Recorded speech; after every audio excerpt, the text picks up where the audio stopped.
You're listening to a podcast from 702 and Cape Talk. 702 and Cape Talk. The Naked Scientist. Coming up to 25 to 10 here on the Really Hlabi Show with me, Deborah Pattis, standing in for Really and taking your calls. We were discussing accountability, and just to end that off, great tweet from Elias Nkonyana. He says, accountability does not depend on who does it first. Two wrongs don't make a right, what we were taught as children. Well, joining us now, a man who is definitely more right than wrong, is the Naked Scientist, Chris Smith, back with us this week, and we are opening our lines to take your science questions on basically any subject. But Chris, my producer, Nolwazi, tells me you have an amazing story about growing a kidney in a dish. Yeah, good morning, Deb. This is a good one.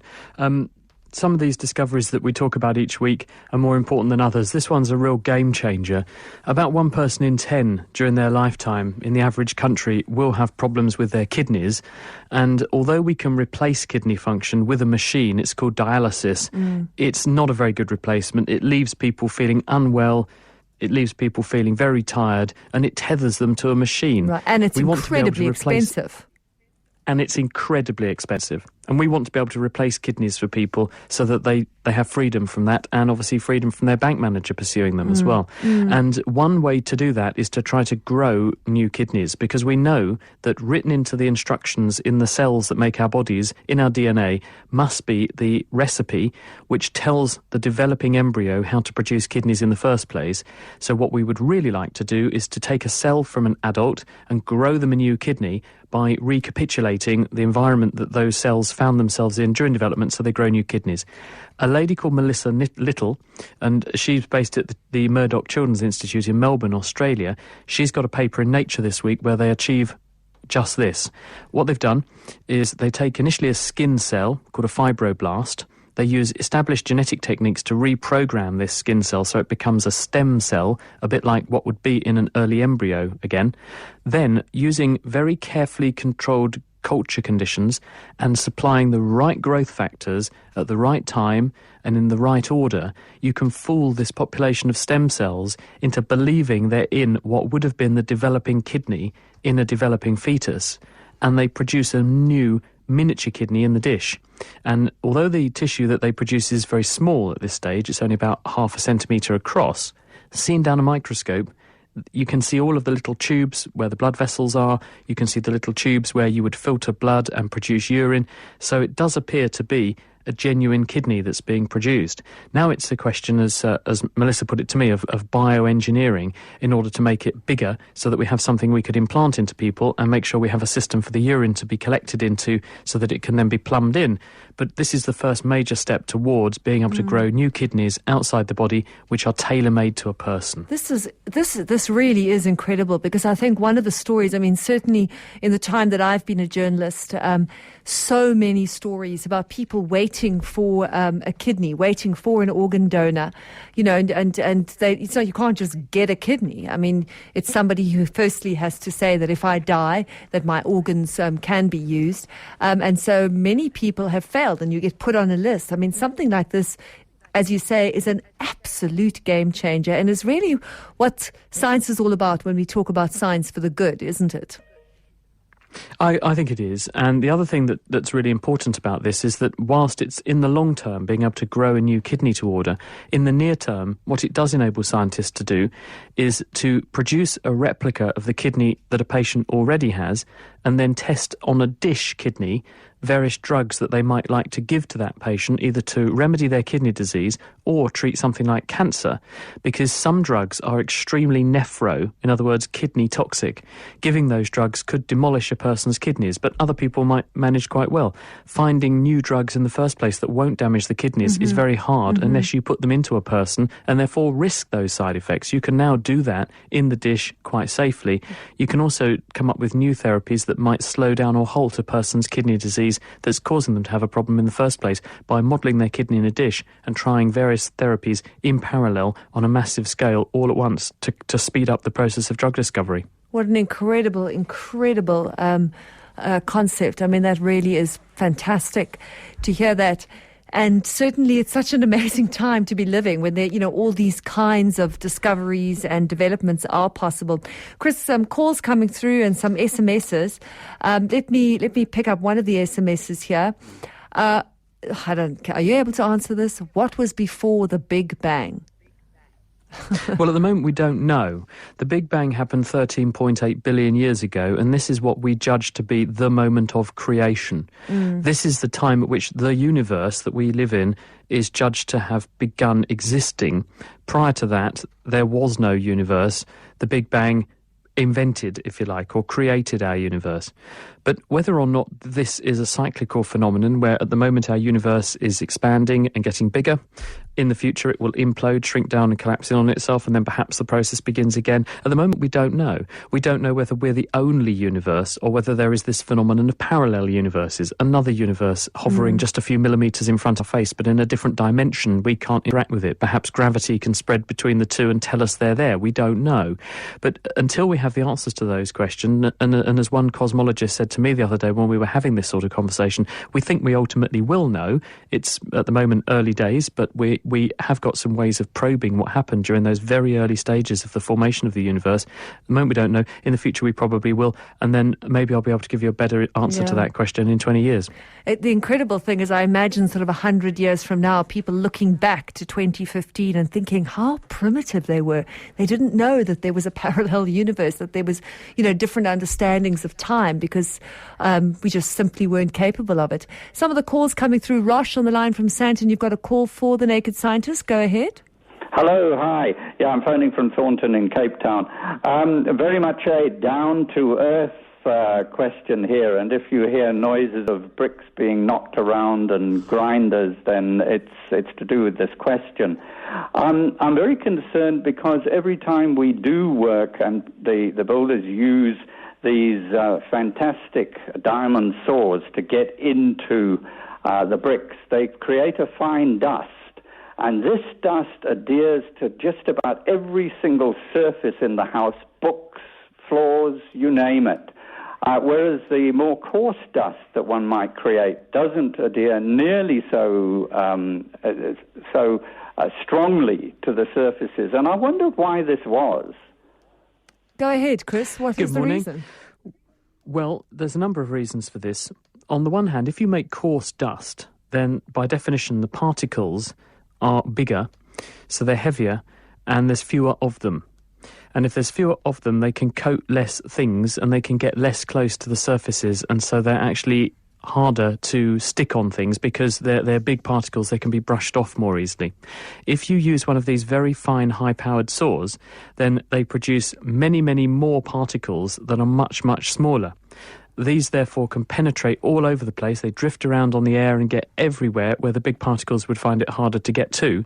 Because they're smaller, they get closer to the surface that they're landing on. They can, therefore, interact more strongly with that surface and get into more of the nooks and crannies in that surface, making those surfaces harder to clean. And this includes you, because when you breathe these particles in, if you do this day in, day out, and you're using these tools, it's really important to protect yourself with a breathing mask because they will go inside you, and over a lifetime of occupational exposure, you can build up these things inside your lungs, and you get something called pneumoconiosis or silicosis, depending upon the sorts of materials you're working on.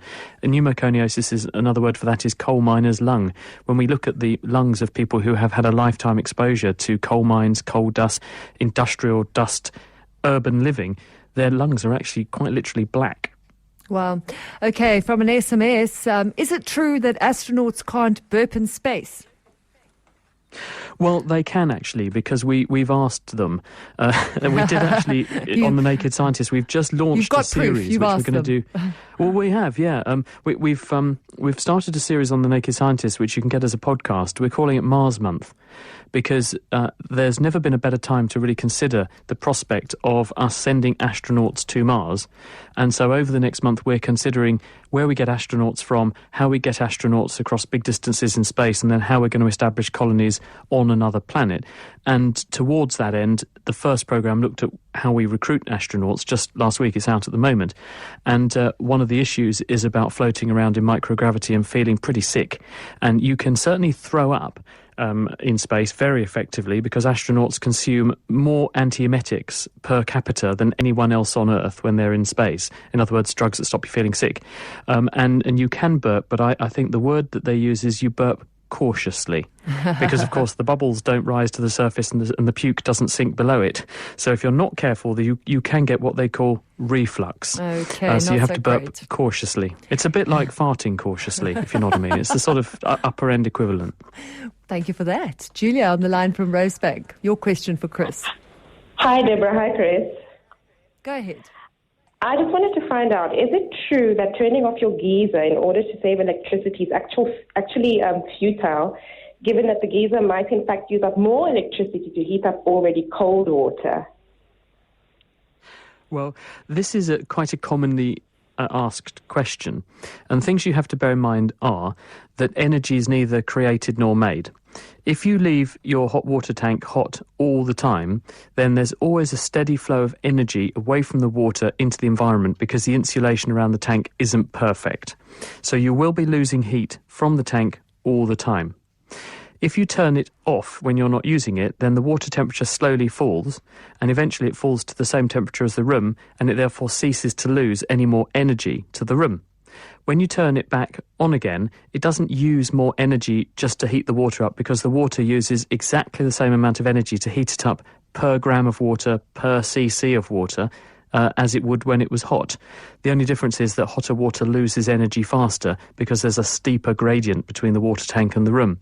So if you're not using the hot water for extended periods of time, it's probably a good idea to shut it off, because there's no point in just literally warming up the room and then having to get rid of the excess heat with aircon, because you're not actually benefiting from that. So I would argue it's better to think about when you use the water, turn it on when you need it, turn it off when you don't need it, and if you can get away with it, try and put a solar panel in. Okay, Sammy has a question for you. Go ahead, Sammy.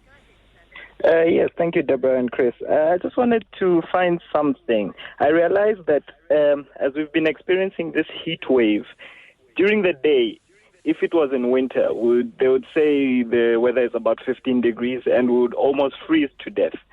But why is it that at night, when the weather is 15 degrees, we can barely sleep because of the heat? Go ahead. Well, the difference is that when you go to bed at night, then a number of things happen. One is that hopefully you've got some blankets on your bed, and this thermally insulates you from the ambient temperature. In other words, it puts a barrier between your body temperature at 37 degrees-ish and the room temperature of 15 degrees. And that slows down the rate of heat loss, and therefore you stay warm. Clothing does a similar thing during the day. As you go to sleep at night, your body temperature falls anyway a little bit. So your body actually is losing energy slightly more slowly at night. And when you sleep, actually you are unconscious, so you're less aware that you're losing that heat, and you don't feel cold at night because your body's expecting to be a little bit colder. So I think there's a number of things to consider here. When you're out during the day, in the exposure, in the environment, and losing heat to the environment on a cold day, you notice and you tend to wrap up. When you go to bed at night, you're in an enclosed space, and although it's cooler, you're still covering yourself up with lots of blankets that mean that you lose heat much more slowly. So although the room is cooler, actually under the blankets you're pretty warm. But Sammy, Chris is from the UK, so they don't know about overheating much there.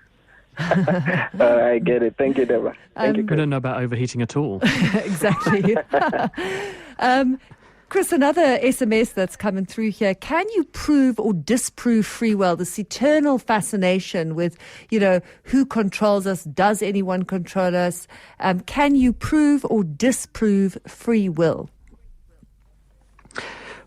Difficult question. Why do we do what we do? We do what we do because we have a brain which makes decisions. What does it do to make decisions? Well, it bases its reaction to a stimulus, the outside world, on prior knowledge and prior learning, and that's superimposed on some hard wiring. If you look at animals, for example, certain animals do certain things ritualistically. Birds build nests. No one's ever taught them to build a nest. a bird knows, in inverted commas, how to build a nest, and this is because hardwired into its brain is that nesting behaviour. There are mice and voles that dig holes. No one teaches them how to do that. They actually do that because their genes dictate that they should. But you can twink those genes and actually make voles that will dig different shaped holes. In fact, scientists have now found they know what the genes are that do this. So in other words, your brain has a sort of default setting, a bit like a computer comes with an operating system installed, but then you can install applications on top and you can program the computer to do other stuff. I think our brain probably can be thought of the same way. It comes with an operating system installed which boots up and makes you run, but then you can reprogram it, you can adapt it, upgrade it, adjust it, and then you can respond to the stimuli that come in from outside in your own way. I don't know if that answers the question adequately, but it's certainly my way of viewing the world. We're taking your calls to the Naked Scientist here on Talk Radio 702 011 883 0702 or SMS 31702 and Cape Talk 567 021 446 0567 or SMS 31567, or you can tweet me at Deborah_Patter or at Radio 702. A tweet that's come through here from Thabo Mashego. Why are flies attracted to bad odour? Well, flies, like many insects, have a very, very powerful sense of smell. And they don't have noses, but they do have antennae. And you can see this on a moth, for example, these things that protrude off of their head and they look fluffy.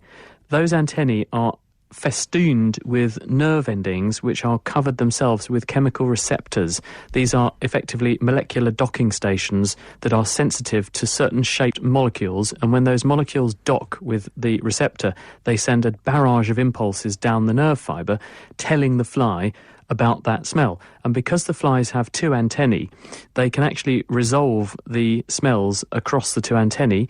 They also have certain patterns of flying backwards and forwards across the smell trail, and they can detect in which direction the smell gets stronger and in which direction the smell gets weaker, and they adjust their behaviour therefore to home in on a smell.